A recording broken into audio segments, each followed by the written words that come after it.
ইতিমধ্যেই দেশজুড়ে high alert. Operation সিন্দুর সফল হওয়ার পর যে কোনো মুহূর্তে ভারত পাকিস্তানের যুদ্ধ আরও জোরালো হওয়ার সম্ভাবনা রয়েছে।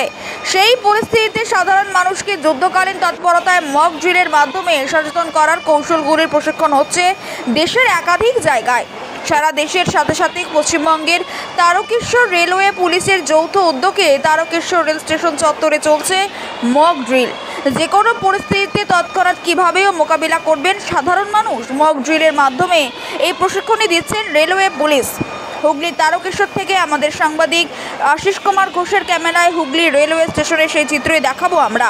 চোখ রাখুন আমাদের ABN 24x7 এর পর্দায়।